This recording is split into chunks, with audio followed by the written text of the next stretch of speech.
Welcome to my channel fun foods with Kusum. Hi foodies, कैसे हैं आप सब लोग।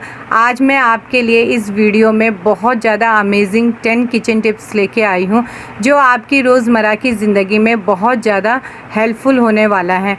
अगर आपको रोज़मर्रा की ज़िंदगी में किचन में बहुत सारी प्रॉब्लम्स का सामना करना पड़ता है तो आज इस वीडियो में उन सब का सल्यूशन है। तो चलिए फिर मेरे साथ शुरू करते हैं इस वीडियो को। कभी कभी क्या होता है कि हमें सब्ज़ी थोड़ी सी यूज़ करनी होती है तो हम क्या करते हैं कि सब्ज़ी के 2 पीस कर लेते हैं, एक पार्ट यूज़ कर लेते हैं, एक फ्रिज में रख देते हैं। ऐसे ही हम सैलेड के साथ भी करते हैं। तो आपने देखा होगा कि जो हिस्सा काट के हम फ्रिज में रखते हैं वो थोड़ी ही देर में पीला पड़ने लग जाता है और एक दिन के बाद तो ये सूखने भी लग जाता है। तो इसके लिए सबसे बढ़िया टिप ये है कि सिल्वर फॉयल ले लीजिए एक टुकड़ा और कटे हुए हिस्से को बहुत अच्छे से रैप कर लीजिए। बहुत ही अच्छे से पैक करना है, उसके बाद इसे वापस फ्रिज में स्टोर कर दीजिए। तो आप देखेंगे 4-5 दिन के बाद भी सब्ज़ी बिल्कुल उसी तरीके से फ्रेश रहती है। अक्सर आपने देखा होगा कि जब भी हम मूंग दाल या उड़द दाल की बड़ी लेके आते हैं तो कुछ टाइम के बाद वो ख़राब हो जाती है, उसमें छोटे छोटे कीड़े पड़ जाते हैं। तो कीड़ों से बचाने के लिए हम क्या करेंगे कि बड़ियों को इस तरीके से तोड़ेंगे मीडियम साइज़ में और उसके बाद लेंगे एक पैन और पैन में थोड़ा सा तेल डाल दीजिए और इसको थोड़ा सा रोस्ट कर लीजिए 2 से 3 मिनट तक, ताकि जो बड़ियों का मॉइस्चर है वो निकल जाए और बड़ियों में कीड़े ना पड़े। तो बहुत ज़्यादा हमें इसे रोस्ट नहीं करना है, थोड़ा सा रोस्ट करके निकाल देंगे और उसके बाद क्या करेंगे कि इसको हम ठंडा होने देंगे। प्रॉपर हमें इसको ठंडा होने देना है और ठंडा होने के बाद भर लेंगे हम एक जार में। जो जार में आप भरेंगे वो एयर टाइट होना चाहिए और इसको हम कवर करके रख देंगे अच्छे से, तो ये बहुत लंबे टाइम तक चल जाती हैं। हम सबके साथ अक्सर ऐसा होता है कि कुकर या कढ़ाई या पैन जिसमें भी हम सब्ज़ी बनाते हैं उसे हम गैस के ऊपर रखते हैं और उसमें कुछ ड्रॉप पानी रह जाता है और हम जल्दबाजी में इस तरीके से उसके ऊपर तेल डाल देते हैं और जब ये तेल गर्म होता है तो ये चटकने लग जाता है और जिसके कारण ये तेल पूरा ही चटक के गैस प्लेटफॉर्म या टाइल्स में आ जाता है। तो एक छोटी सी टिप है कि जब भी तेल इस तरीके से चटकने लगे तो आप चुटकी भर इसमें बेसन डाल दीजिए। आप देखेंगे कि इसकी क्रैकिंग तुरंत ही रुक जाती है। बहुत यूज़फुल टिप है ये, इसे ज़रूर ट्राई करिएगा। जीरा पाउडर एक ऐसा इंग्रेडिएंट है जो हमारे किचन में बहुत ज़्यादा यूज़ होता है, चाहे रायता हो, सैलेड हो या फिर ग्रेवी वाली सब्जी हो। बहुत सारी चीज़ों में हम इसका यूज़ करते हैं, लेकिन बार बार इसको रोस्ट करो, इसका पाउडर बनाओ, बहुत टाइम भी जाता है, बहुत झंझट भी लगती है। तो इन्हीं सब झंझटों से बचने के लिए आप एक बारी में इसका पाउडर बना सकते हैं। तो आप जीरा लेंगे और उसको ड्राई रोस्ट कर लेंगे 2 से 3 मिनट तक।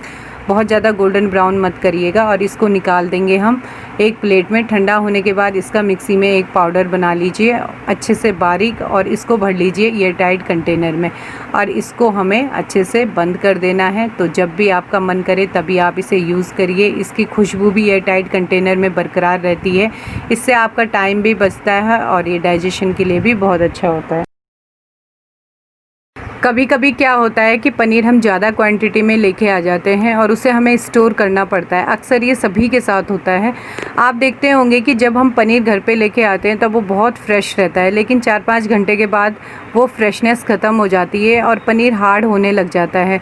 इसमें पीलापन भी आ जाता है और इसमें स्मेल भी आने लग जाती है। तो आपको करना क्या है कि एक बाउल ले लीजिए और उसमें रख दीजिए पनीर का पीस और बाउल को अच्छे से पानी से भर दीजिए। इतना पानी डालना है कि पनीर उसमें डूब जाए, मतलब पनीर के ऊपर तक पानी आना चाहिए।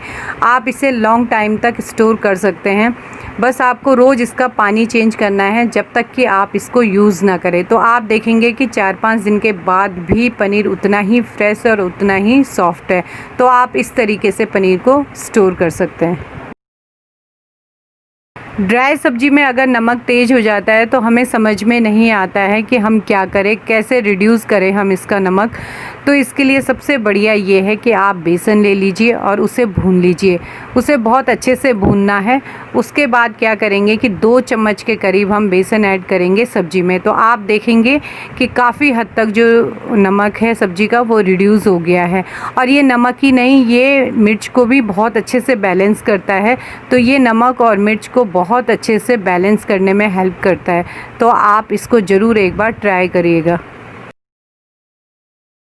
पैकेट वाले मसाले हम सभी यूज़ करते हैं और हर एक के किचन में ये होते हैं, जैसे चना मसाला, राजमा मसाला, देगी मिर्च, लाल मिर्च, बहुत सारे ऐसे मसाले होते हैं जिसको हम रोज़मर्रा की ज़िंदगी में अपने इस्तेमाल करते हैं। आपने देखा होगा जब हम इनके पैकेट खोल देते हैं तो कुछ दिन के बाद क्या होता है कि इनमें सीलन आ जाती है, ये बिल्कुल भी फ्रेश नहीं रहते। तो इसके लिए सबसे बढ़िया तरीका है कि आप हींग ले लीजिए कोई सी भी कंपनी का, और आपको करना क्या है कि आधी चम्मच हींग को उस पैकेट में डाल दीजिए जो पैकेट आपने खोल दिया है, और इसको बहुत अच्छे से मिक्स कर लीजिए मसालों के साथ। और उसके बाद इसका जो ये रैप है इसे अच्छे से फोल्ड करके पैक कर लीजिए। तो आप देखेंगे कि वही फ्रेशनेस बनी रहती है, बिल्कुल भी मॉइस्चर नहीं बनता है और मसाले हमारे एकदम सही रहते हैं। तो ये बहुत ही आसान और बहुत ही सही तरीका है पैकेट वाले मसालों को स्टोर करने का।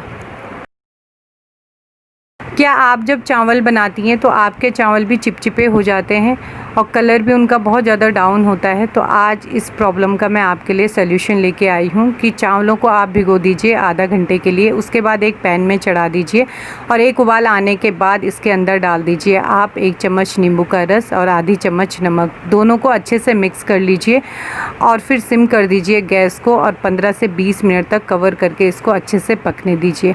जब ये पक के तैयार हो जाएंगे तो उसके बाद आपके सामने एक बहुत बढ़िया रिज़ल्ट निकल के आएगा। आप देख सकते हैं, ये देखिए कितने खिले खिले चावल बनके तैयार होते हैं। एक एक दाना इसका अलग अलग हो जाता है और इसका जो कलर है एकदम वाइट कलर आप देख सकते हैं निकल के आया है।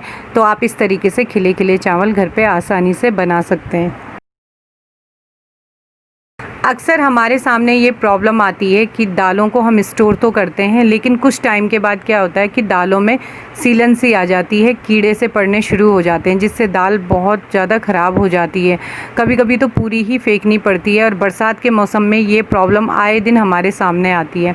तो इस प्रॉब्लम के लिए सबसे बढ़िया टिप ये है कि आप तेज पत्ता ले लीजिए, बे लीफ, और इसको दाल के अंदर अच्छे से डाल दीजिए और ऊपर से दाल से कवर कर दीजिए बे लीफ को और अच्छे से ढक्कन लगा के इसको लॉक कर दीजिए। तो आप देखेंगे कि दालें एकदम फ्रेश रहती हैं, बिल्कुल भी सीलन नहीं आती है और अगर कीड़े पड़ भी गए हैं तो वो मर जाते हैं इसकी स्मेल से। तो ये ऐसे आप दालों को स्टोर कर सकते हैं। एक और उपाय है यहाँ पर दालों को कीड़े और सीलन से बचाने के लिए कि दाल को आप प्लेट में निकाल लीजिए और इसके अंदर 2 चम्मच के करीब सरसों का तेल डाल दीजिए। ध्यान रखिएगा यहाँ पर सरसों का तेल ही यूज़ करना है। उसके बाद तेल को अच्छे से कोट कर लीजिए दाल के एक एक दाने में, अच्छे से लगाना है ताकि दाल का एक एक दाना जो है वो तेल से अच्छे से कोट हो जाए। हथेली से इस तरीके से रब कर दीजिए। उसके बाद जब अच्छे से कोट हो जाए एक एक दाना तो धूप में रख दीजिए 3 से 4 घंटे के लिए। तो आप देखेंगे कि कीड़े एकदम रिमूव हो जाते हैं और सीलन भी इसकी ख़त्म हो जाती है। और जो इसमें तेल की स्मेल आती है उससे क्या होता है कि इसमें आगे भी कीड़े नहीं पड़ते और सीलन भी नहीं आती। तो इस तरीके से भी आप दाल को लंबे टाइम तक स्टोर कर सकते हैं। चिली विनेगर तो आप मार्केट से ज़रूर लाते होंगे क्योंकि इसको हम बहुत सारी चीज़ों में यूज़ करते हैं, लेकिन ये बहुत ज़्यादा महंगा भी मिलता है। तो आज हम चिली विनेगर घर पे बनाएंगे बहुत ही आसान तरीके से। तो आप क्या करेंगे कि एक बर्नी ले लीजिए और वाइट विनेगर आता है उसको ले लीजिए आप, और कांच की बर्नी में वाइट विनेगर डालिए और उसके अंदर डालिए चिली। तो इसमें मैंने हरी मिर्च काट के रखी है 4 से 5, इसको हम सारी डाल देंगे विनेगर के अंदर और इसके अंदर जाएगा 1 चम्मच नमक। तो यहाँ पर 1 चम्मच सफ़ेद नमक आप ऐड कर दीजिए और अच्छे से बर्नी को बंद कर दीजिए। उसके बाद अच्छे से शेक करना है ताकि जो नमक है वो अच्छे से घुल जाए और इसके बाद आप इसको यूज़ कर सकते हैं 2 से 3 दिन के बाद। ये बहुत ही बढ़िया यहाँ पर चिली विनेगर बनके तैयार हो गया। इसको आप फ्राई राइस, चाउमीन, हक्का नूडल्स, बहुत सारी चीज़ों में आप इसको यूज़ कर सकते हैं।